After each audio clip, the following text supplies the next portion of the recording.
नमस्कार, स्वागत है आपका जनगण मन 24/7 पर। 2020 में जिस समय कोविड आया था, तो आपको याद होगा कि एक फंड बनाया गया था जिसका नाम था पीएम केयर्स फंड।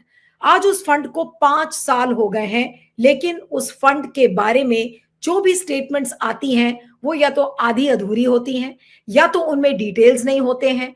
आरटीआई के तहत उनमें उनमें से सूचना मांगी जाती है, तो वो सूचना भी नहीं मिलती है।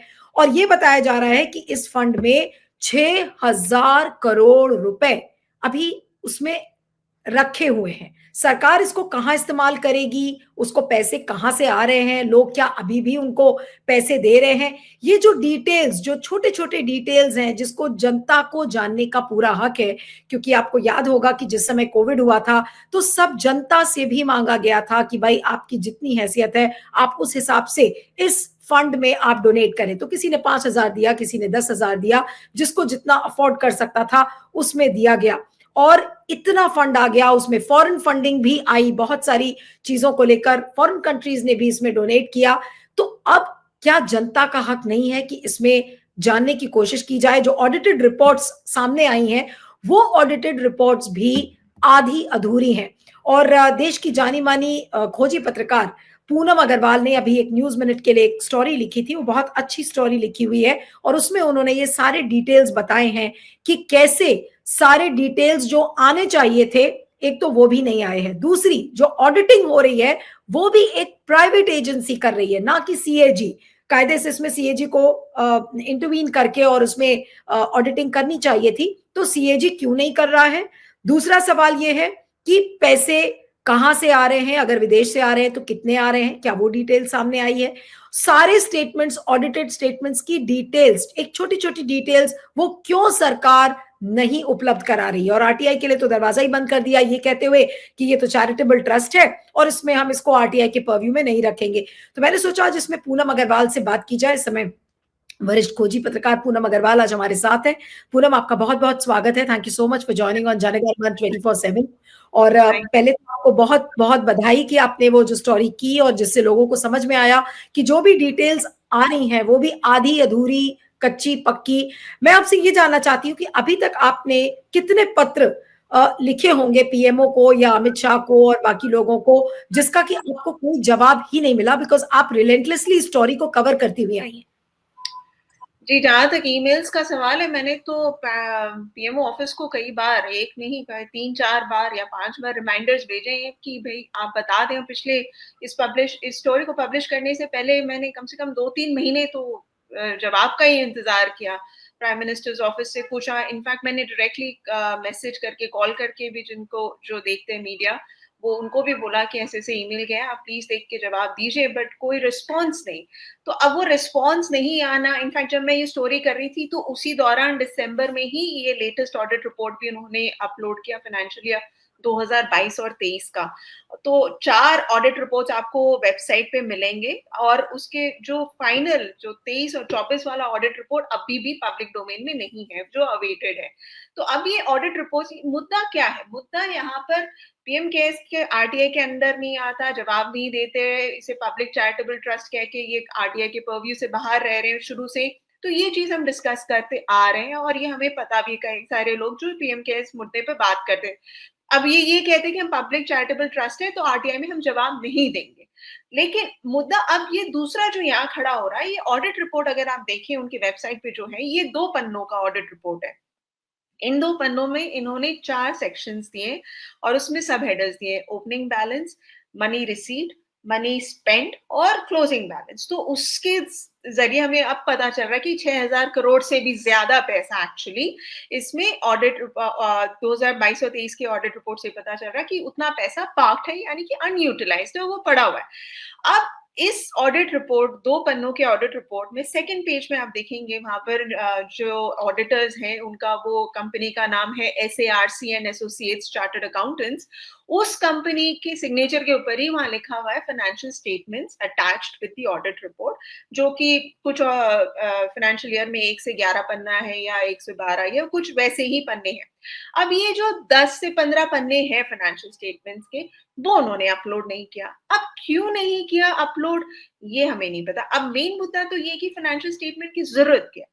फाइनेंशियल स्टेटमेंट की जरूरत इसलिए क्योंकि उससे आपको इसकी निटिग्रिटीज जो फाइनेंसेस यूज हुए हैं या जो फाइनेंसेस आए हैं, जो फंड आया है इन्हें बाहर से हो चाहे किसी ने भी डोनेट किया हो, और वो फंड उन्होंने कहाँ यूटिलाइज किया है, किस कंपनी के जरिए उन्होंने प्रोक्योर किया है ऑक्सीजन सिलेंडर, और वो ऑक्सीजन सिलेंडर किस हॉस्पिटल में उन्होंने भेजा है। तो ये जो डिटेल्स है, जो मनी का जो सर्कल है फ्रॉम इनकमिंग टू आउटगोइंग, ये पूरा प्रोसेस वो हमें उस फाइनेंशियल स्टेटमेंट से पता चला। आपको ये अभी का जो ऑडिट रिपोर्ट, उससे ये तो पता चल गया कि आपको ऑक्सीजन सिलेंडर खरीदने में आपने x number of money you have spent, और ये स्पेंड इस फाइनेंशियल ईयर में किया है। लेकिन अब हमें ये कैसे पता चले कि ये एक्स नंबर ऑफ मनी आपने कहाँ से प्रोक्योर करने में खर्च किया है और कहाँ उसे भेजा है, किन किन सरकारी हॉस्पिटल में आपने ये वेंटिलेटर्स भेजे हैं या ऑक्सीजन सिलेंडर्स भेजे। इनफैक्ट इन सब फाइनेंशियल स्टेटमेंट में ऑडिटर्स के ऑब्जर्वेशंस भी होते हैं।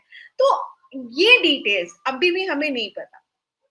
ये मुद्दा इसीलिए प्रॉब्लमैटिक है कि हमारे को ये जो पीएम केयर्स फंड पे सवाल इसलिए उठते आ रहे हैं because of lack of transparency. अगर शुरुआत से ही ये आरटीआई की तरह जवाब देना शुरू कर देते कि हाँ ये है, ये यहाँ इतना फंड यूज हुआ है, तब किसी के मन में भी ये डाउट नहीं आता कि हाँ ये किसी तरह का मिसयूटिलाइजेशन तो नहीं हो रहा। आप जवाब नहीं दे रहे हैं, आप ट्रांसपेरेंसी मेंटेन नहीं कर रहे हैं, इसीलिए लोगों के मन में ये शंका आ रही है कि कहीं ये पैसे सही तरीके से तो यूज नहीं हो रहे। तो आप ट्रांसपेरेंसी तो मेंटेन करें, जैसे आपने कहा कोविड के दौरान जिसकी जितनी क्षमता थी डोनेशन की उन्होंने किया। अब वो पैसा जब आपने उस समय डोनेट किया तो इस उम्मीद से किया कि इस चैरिटेबल ट्रस्ट के ट्रस्टीज कौन है, prime minister Narendra Modi trustee हैं, इसीलिए आपने डोनेट किया, आपने कहीं और किसी चैरिटेबल ट्रस्ट में तो नहीं डोनेट किया। तो आपके अंदर जो फेथ और ट्रस्ट था गवर्नमेंट को लेकर, प्राइम मिनिस्टर को लेकर, एचएम को लेकर, आपने उस बेसिस पे दिया। अब उसी ट्रस्ट के बेसिस पे ये पीएम केयर्स की भी जिम्मेदारी बनती है कि आप जनता को बताएं कि आपका पैसा यहाँ यहाँ यूटिलाइज हुआ है और उसकी डिटेल्स है। आप ये तो बता रहे हमने वैक्सीन में इतने पैसे खर्च करे हैं, लेकिन आप उसकी डिटेल्स क्यों नहीं बता रहे? That is the problem. लेकिन आपको क्या लगता है कि क्या वाकई में दाल में इतना कुछ काला है? क्योंकि सरकार अगर लगातार, आपने कहा आपने कई ईमेल्स किए, आपको कोई जवाब नहीं मिला, आरटीआई के पर्व्यू में वो लाना ही नहीं चाहते, एक प्राइवेट एजेंसी से वो उसकी ऑडिटिंग करवा रहे हैं, तो इसका मतलब तो बिल्कुल साफ है कि सरकार बहुत कुछ छुपाना चाह रही है जहां तक पीएम केयर्स फंड का सवाल है। और क्या ये देश का अभी तक का सबसे बड़ा स्कैम आप इसे मानेंगी? देखिए, सबसे बड़ा स्कैम तो मैं नहीं कह सकती क्योंकि अभी मुझे ये नहीं पता कि पैसे इन्होंने कहाँ कैसे यूटिलाइज किए। अभी तक का सबसे बड़ा स्कैम तो जितना एलेज्ड स्कैम अगर हम बोले तो वो तो इलेक्टोरल बॉन्ड्स ही निकला है, क्योंकि मेरे ख्याल से एक पूरा डेकेड निकल गया इस सरकार में, सबसे पहली बार ये चीजें आई कि क्विट प्रोको, एलेज्ड क्विट प्रोको देखा गया कॉर्पोरेट्स और पॉलिटिकल पार्टीज के बीच में। अब ये दूसरा इम्पोर्टेंट इशू इसलिए बनता आ रहा है कि आप 2024 के इलेक्शन से देखते हैं ना, लोग चर्चा कर रहे हैं पीएम केयर्स फंड का। क्या कारण है? आप कारण समझिए। कारण ये कोई ये नहीं कह रहा कि ये स्कैम ही है। अगर कोई इसे पीएम केयर्स फंड स्कैम बोलता तो I will object to that, क्योंकि अभी हमें पूरा डिटेल्स नहीं पता है। But I would definitely have problems because इसमें ट्रांसपेरेंसी नहीं, आप पूरी डिटेल्स नहीं दे रहे। It's a question, genuine question है भाई, क्यों नहीं दे रहे हो आप? ऐसी क्या बात है कि आप पूरी डिटेल्स देने से कतरा रहे हैं? आपको ये भी नहीं कोई, आप चलो आप आरटीआई में नहीं दे रहे हो, एटलीस्ट आप अपने वेबसाइट पे तो डालो पब्लिक चैरिटेबल ट्रस्ट कहकर ही। आप पूरी ऑडिट रिपोर्ट तो पब्लिक डोमेन में डालिए। हम और आप सब डालते हैं जो कंपनीज रन करते हैं, कोई भी जाके एमसीए की वेबसाइट से हमारा पूरा बैलेंस शीट पूरा सब निकाल सकता है। तो भाई आप क्यों नहीं कर रहे हो? पब्लिक चैरिटेबल ट्रस्ट के नाम पर ही आप करिए कि आपने ये काम किया है। और मैं तो ये मानती हूँ कि, और ये पैटर्न भी है, trend, it's a human nature. अगर आप गुड वर्क करते हैं, चाहे वो दिल्ली पुलिस हो या किसी भी पुलिस, तो वो गुड वर्क को ना रूफ टॉप से चिल्ला चिल्ला के ये कि हमने इतना ये चीज उखाड़ दिया, ये चीज क्रैक कर दिया।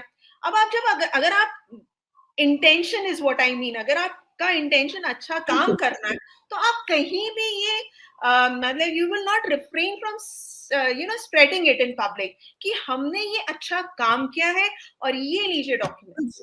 नहीं, आपको लगता है कि अब पीएम केयर्स फंड की बात तो सरकार का कोई मंत्री भी नहीं करता है? मैंने तो किसी के मुंह से नहीं सुना है कि पीएम केयर्स फंड में हम जो पैसे आए हैं उसमें हम उसको यहाँ लगा रहे हैं, वहां लगा रहे हैं। वरना तो मोदी सरकार जानी जाती है इस बात के लिए, बखान करने के लिए, टॉम टॉम करने के लिए कि देखिए हमने यहाँ खर्चा किया, हमने वहां खर्चा किया। इतनी पब्लिसिटी जो एक सैवी जो सरकार है, वो पीएम केयर्स फंड पर एकदम चुप क्यों है? ये भी तो एक सवाल है।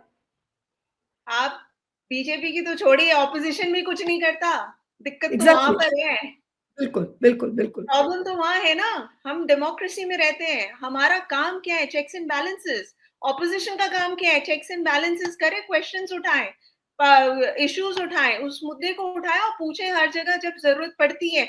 इलेक्शन में तो हम हमेशा ही रहते हैं, हर 2 महीने में। तो आप मुद्दे तो उठाए। ऑपोजिशन भी नहीं उठा रही, बीजेपी तो नहीं गुणगान कर रही क्योंकि उनके पास कारण है नहीं करने के पीछे। उनको उनको डिक्टेट आएगा ऊपर से, तो वो भी वही नैरेटिव करेंगे कि हाँ ये किया हमने।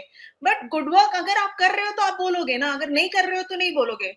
नहीं, लेकिन पूनम, जो आप कभी अभी आपने कहा कि विपक्ष की पार्टीज भी इसको नहीं उठा रही, वो वाकई में बहुत डिस्टर्बिंग है। और उसका कारण क्या है? क्या पीएम केयर्स फंड में विपक्ष को इंटरेस्ट नहीं है, या उनके लिए और बड़े मुद्दे हैं और उनके लिए ये बड़ा छोटा मुद्दा है? क्या लगता है आपको, इतनी सिलेक्टिव क्यों है opposition in picking up the issues? It's a serious matter, they should have picked it up. मेरी पर्सनल ओपिनियन आप लेंगे तो पॉलिटिशियंस के पास दिमाग भी इतना ही है।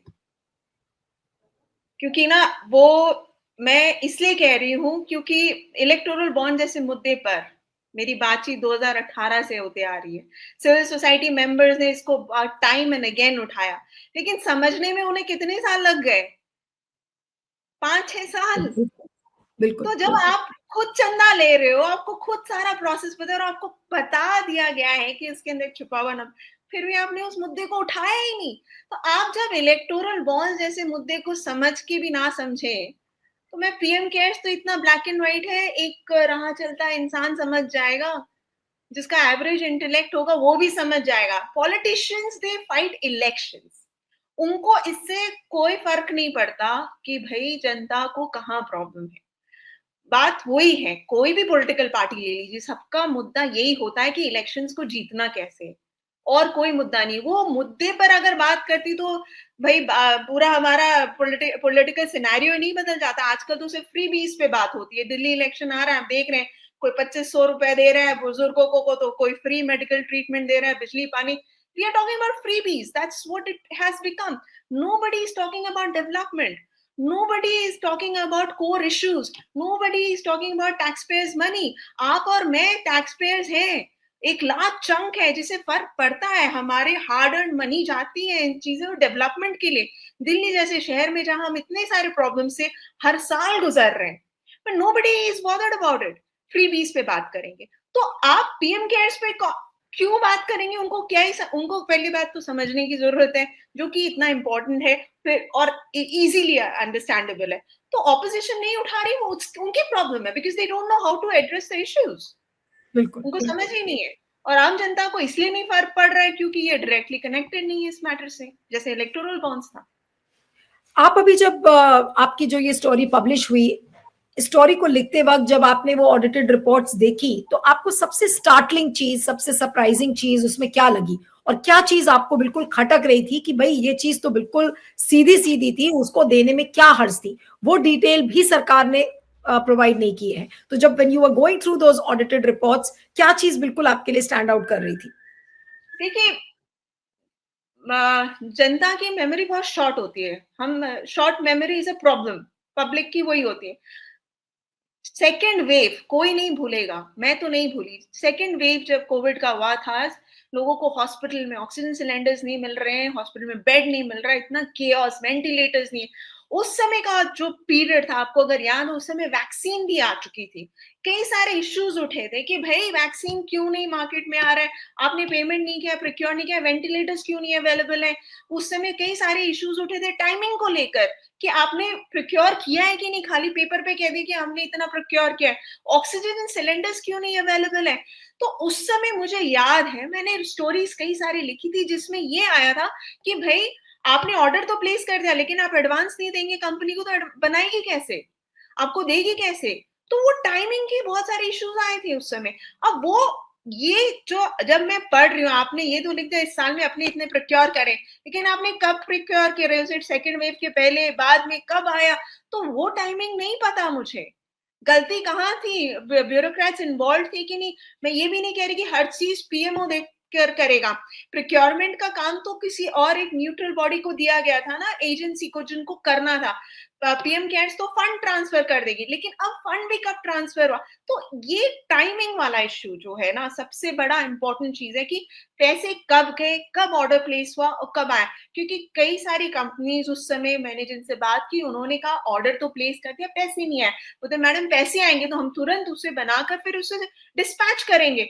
बट वो जब सेकेंड वेव हिट हुआ तो सारी चीजें एकदम जल्दी जल्दी जल्दी होने शुरू हुई। In fact it sounds bad to say, लेकिन कुछ लोगों ने तो यहां तक कह दिया कि अगर सेकेंड वेव नहीं हिट करता तो जो ऑर्डर प्लेस किया था उन्होंने, उसके पैसे भी नहीं आते, वो भी खत्म हो जाते। सेकेंड वेव हुआ तो उनको जरूरत पड़ी वेंटिलेटर के, तो वो पैसे भी रिलीज कर रहे हैं। तो वो पैसों पर भी बैठे रह गए लोग कि भाई फर्स्ट वेव तो हो गया, अब चीजें नॉर्मल हो रही हैं, किसी को आइडिया ही नहीं था। तो ये चीज जो 2020-21 का जो पीरियड था, that's very crucial. 20, 21 and 22 I would say, ये जो 2 फाइनेंशियल ईयर थे, उसको देखने ही भाई आपने कब किया पैसे रिलीज। तो ये चीजें मुझे अब वो खाली उस ऑडिट रिपोर्ट से नहीं समझ आएगा। और किस कंपनी को आपने दिया, गुजरात बेस्ड कई सारी कंपनीज थी जो वेंटिलेटर्स बना रही थी, जिनमें से कई सारे मैन फंक्शन भी कर रहे थे वेंटिलेटर्स, अगर आपको याद हो। मैन फंक्शन उन्होंने खराब हो गए। मेड इन इंडिया का उसमें कई सारे तो लगे हुए थे उसमें लोगो, या पीएम केयर्स फंड का भी लोगो लगा हुआ था कुछ मशीन्स पर। तो आप वो डिटेल्स कैसे मिलेंगे? अब वो वेंटिलेटर्स कहाँ गए, अब यूज हो रहे, नहीं हो रहे, फिक गए, क्या हुए, कुछ नहीं पता हमें, क्योंकि हमें ये नहीं पता कि वो गए कहाँ। ये नहीं तो जो, डिटेल्स हाँ, तो ऑडिटेड रिपोर्ट्स में बहुत ही सिलेक्टिव इंफॉर्मेशन है। और जो दूसरा सवाल है कि एक प्राइवेट एजेंसी इसको क्यों इसकी ऑडिटिंग कर रही है, आपके हिसाब से क्या है? और क्या ये एक बड़ा सवाल नहीं है कि इतने बड़े पीएम केयर्स फंड को, जिसको इतना जोश के साथ शुरू किया गया, हजारों करोड़ रुपए इसमें ऑलरेडी रखे हुए हैं, तो उसकी ऑडिटिंग सीएजी क्यों नहीं करता? एक प्राइवेट एजेंसी को क्यों दिया गया? ताकि इसलिए कि छुपाया जा सके और प्राइवेट एजेंसी को प्रेशर डाल के कि भाई अब आप चुप रहना, जितना हो सके और उतना बहुत ही सिलेक्टिव इंफॉर्मेशन आप लीक करना। क्या ये मंशा आपको लग रही है? देखिए, जहां तक प्राइवेट एजेंसी को दिया गया, एक तो वो मुद्दा, दूसरा मुद्दा ये भी उठाया जा रहा है कि ये प्राइवेट एजेंसी है कौन, कौन चला रहा है। कई सारे, मैंने जब ये स्टोरीज ट्वीट की, इसके पहले भी मुझे सुनने में, हालांकि वो वेरीफाइड नहीं है, कि इसके जो ओनर है they are close to BJP government, और उन्हें इसीलिए एलोकेट किया। उनको पहले तो 3 साल का कॉन्ट्रैक्ट मिला था, फिर वो एक्सटेंड करके इन्होंने 4th ईयर का भी इन्होंने ऑडिट किया, यानी कि उनका कॉन्ट्रैक्ट एक्सटेंड। तो अब ये ऑडिट कंपनी कौन है, if they are close to BJP, इस कारण उनको मिला है। तो अब वो तो जाहिर सी बात है भाई, आप अपने किसी जानकार को भी वैसे ही दोगे ना, जिनसे आप करवाना चाह रहे हो, ऐसे तो आप दोगे नहीं कि वो बंदा पूरा करके भी दे रहे। अब देखिए, आपने किसी ऐसे इंसान को दिया जो कि अपेरेंटली कोई वेरीफाइड इंफॉर्मेशन नहीं कि वो बीजेपी सपोर्टर है, और उन्होंने जो ऑडिट रिपोर्ट दिया वो भी आप पूरी अपलोड नहीं कर रहे हो। That's amazing. मतलब क्या बोलूं मैं अब इसका। अब 10-12 पन्ने जो है आप उसको छुपा के क्या कर, क्यों नहीं दे रहे हो? In fact you should put it out. In fact अब स्टोरी हो गई, अब इतना चर्चा हो रही है, अब कर दीजिए। और जहां तक सीएजी का सवाल है, तो सीएजी का एज पर दी लॉ, जो सीएजी का डीपीसी एक्ट है, उसमें ये सेक्शंस कुछ मेंशन है, सेक्शन 22 जिसे कहते हैं, उसके अंदर उनके पास पावर्स हैं to propose that they will audit it. अब अगर सीएजी ऑडिट करता है तो सीएजी के सारे ऑडिट रिपोर्ट्स पब्लिक डोमेन में आते ही हैं। आपको याद ही होगा 2G स्कैम सारे ऐसे ही खुल रहे थे जब प्रिजम्पटिव लॉस आए थे। तो अब सीएजी के पास चला जा सकता है, सीएजी अगर इंटरवीन करें, लेकिन उन्होंने भी इंटरवीन नहीं किया फॉर ऑब्वियस रीजन। तो अब मुद्दा ये है कि आप जो ऑडिट, एक तो आप प्राइवेट से करा रहे हो, प्राइवेट से करवा के जो ऑडिट रिपोर्ट आ रही है वो भी आप नहीं डाल रहे हो पब्लिक डोमेन में। आरटीआई तो आप भूल जाइए, मतलब गजब है। क्या बोलूं अब। लेकिन पूरा बहुत सारी पिटिशंस है जो पेंडिंग है पीएम केयर्स को लेकर। एक चैरिटेबल ट्रस्ट को भी लेकर एक पिटिशन थी, एक आरटीआई के, किसको आरटीआई के परव्यू में क्यों नहीं डाला जाए। लेकिन अब तो 5 साल हो गए हैं और इलेक्टोरल बॉन्ड्स 6-7 साल लग गए फैसला आने में। पीएम केयर्स फंड को भी लेकर आपको अदालत का रवैया क्या लगता है? क्या अदालत अपने पैरों को रेंग रहा है जहां तक पीएम केयर्स का सवाल है? और जिस तरीके से ढीला ढाला रवैया हम लोगों ने देखा, लेकिन फाइनली जस्टिस चंद्रचूड़ ने इलेक्टोरल बॉन्ड्स पर फैसला सुनाया, क्या इतना ही टाइम पीएम केयर्स को लगेगा? पीएम केयर्स पर जब तक सेंसिटाइज नहीं होगी सोसाइटी, और जो आप काम कर रही हैं, जिस तरीके से आप छानबीन लगातार इस पर कर रही हैं और हम लोग इस पर प्रोग्राम्स कर रहे हैं, क्योंकि आपने खोजी पत्रकारिता की, हमने सोचा कि नहीं, इंपॉर्टेंट इशू है, इसको उठाया जाए, सोसाइटी को हम सेंसिटाइज करने का काम कर रहे हैं। लेकिन अदालत क्यों नहीं इतनी सेंसिटिव है इस इशू को लेकर? अदालत तो जनता के लिए बनी है। मैं ये नहीं कहूंगी अदालत सेंसिटिव नहीं है, अदालत कॉशियस है। ये कह सकते हैं कि ये तो ऑब्वियस सा रीजन है, जब से इतने सारे चीजें, इतने पिटिशंस हो गए, कुछ डिसमिस हो गए, कुछ पेंडिंग है, इसको प्रायोरिटी में नहीं डाला गया है पीएम केयर्स को। आप वो बोलो ना, अभी इलेक्शन कमीशन की अपॉइंटमेंट को लेकर 4 फरवरी को होगा, 4 फरवरी, अभी जो इनका टेन्योर खत्म होने वाला है, जो अभी करेंट है, तो अब वो टेन्योर फरवरी एंड में खत्म हो रहा है। आप 4 फरवरी को सुन रहे हो, सुप्रीम कोर्ट के पास मैटर लगेगा 4 या ऐसी डेट है शायद, तो अब जब, हाँ, आप एकदम वी आवर्स में जब आप मैटर उठा रहे हो कि अब तो भाई सुनना ही पड़ेगा टाइप्स, अगर आप इलेक्शन कमिश्नर के अपॉइंटमेंट को लेकर इतना ढीला कर सकते हैं प्रोसेस, तो फिर आप, ये तो कहाँ आता है मुझे पता नहीं, उनकी हायरार्की में कहाँ लिस्ट करता है वो भी नहीं पता। तो आप, और जहां तक इलेक्टोरल बॉन्ड्स का सवाल है, वो तो मैं खुद ही हैरान थी जब वो जजमेंट आ गया 15 फरवरी को इलेक्शन के ठीक पहले, कि भाई ये तो, it was surprising to me, कि मुझे ये नहीं उम्मीद थी कि भाई इस पे जजमेंट आएगा और इतना अच्छा जजमेंट आएगा कि उसको स्ट्रक डाउन, क्योंकि उनके पास चॉइस नहीं था, फैक्ट्स वर सो स्ट्रांग, अनकॉन्स्टिट्यूशनल था। अब पीएम केयर जो चैरिटेबल ट्रस्ट है, जिस पर कुछ भी हमें एक्सेस नहीं हो रहा है, उसपे आप, तो वो तो हम पूरे डिपेंडेंट है सुप्रीम कोर्ट के विम्स एंड फैंसीज पे। In fact I would like to mention, आज ही मैंने एक आर्टिकल पढ़ा, यूएस गवर्नमेंट, यूएस कोर्ट ने उस पे होल्ड कर दिया बर्थ राइट पे, देखा मैंने। तो आप, क्योंकि वो कॉन्स्टिट्यूशन को अपहेल्ड करना जानते हैं, they know what American constitution speaks about birth right, तो उस तरह का चाहिए स्पाइन कोर्ट में भी कि भाई हम, ये सही है तो ये करेंगे और इसको सुनेंगे और इसको करेंगे डिस्पैच या डिसमिस या जो भी ऑर्डर पास करेंगे, बट आप करो तो सही। बिल्कुल, तो बिल्कुल। सुप्रीम कोर्ट पर सवाल तो उठाते आए ही हैं लोग, अब वो अभी भी उठ रहा है, उस पर तो हम क्या कह सकते हैं। अंत में बस एक सवाल पूनम करूंगी कि अब एक कॉमन मैन क्या समझे पीएम केयर्स फंड के बारे में, और क्योंकि इसके ट्रस्टीज प्रधानमंत्री हैं, अमित शाह हैं, डिफेंस मिनिस्टर राजनाथ सिंह हैं, हम क्या समझे कि ये लोग पैसे के ढेर पर, और जो पैसा आप बता रही हैं 6,000 करोड़ या कुछ ज्यादा उससे है, उसके ढेर पर ये लोग बैठे हुए हैं और सबने अपनी आंखें मूंद ली हैं, कोई डिटेल्स उस पर शेयर नहीं करना चाहते, तो एक कॉमन मैन तो उसको उसी तरह से समझेगा। हाँ, कॉमन मैन वो क्या कर सकता है, और वो ये कर सकता है जो कि मुझे लगता है कि चलिए पीएम केयर्स फंड तो आपको जवाब नहीं दे रही, लेकिन पीएम केयर्स से जुड़े जो और ऑर्गेनाइजेशन है, जैसे पीएम केयर्स चिल्ड्रन, उसमें वुमेन एंड चिल्ड्रन मिनिस्ट्री का भी इन्वॉल्वमेंट था, वहां पर आप आरटीआई लगा के जाने की है कि सर कितने पैसे गए, कितने बच्चों को दिए, वो तो पता है, लेकिन किन किन बच्चों को दिया है, तो आप पीएम केयर्स के थ्रू अगर जवाब नहीं पा सकते, तो जो विजिलेंट हैं, जो कि हमारे सोसाइटी में कई सारे विजिलेंट लोग हैं, आरटीआई के थ्रू जवाब भी मांगना चाहते हैं, तो आप उसके इर्द गिर्द की जो मिनिस्ट्रीज हैं उसमें आप लगाइए आरटीआई और सवाल जवाब पाने की कोशिश करिए कि इतना इतना पैसा पीएम केयर्स फंड के थ्रू गया है या आया है आपकी मिनिस्ट्री में, उसका यूटिलाइजेशन कैसा है। तो वो ये ना, जब घी सीधी उंगली से ना निकले तो आप दूसरे तरीके निकालिए जवाब। देखिए, जर्नलिस्ट तो ऐसे ही सोचेगा ना कि भाई अगर एक सोर्स बंद हो गया तो दूसरा निकाले, तो मैं आपके व्यूअर्स को भी यही कहूंगी कि आप भी उसको हडल ना समझे, ब्लॉकेज ना समझे, अगर आपको जानना है कि भाई क्या हुआ मेरे बैंक, लगाओ आप आरटीआई पे आरटीआई जवाब, कहीं ना, it's a process, it's tedious process, irritating also. लेकिन मैं यहाँ पे बोलूँ, कॉमोडर लोकेश बत्रा जो वेटरन है, वो 75 इयर्स ओल्ड मैन, वो लगाते हैं, वो उनका डेडिकेशन गजब का है, वो जर्नलिस्ट भी नहीं है, बट तो उस तरह का जज्बा लाइए और आप भी लगाइए आरटीआई और जवाब पाइए कि क्या क्या, अगर आपको जानना ही है कि इन पैसों का क्या हुआ है। बिल्कुल, आपका बहुत बहुत शुक्रिया Poonam, thank you so much for joining, thank you. Thank you.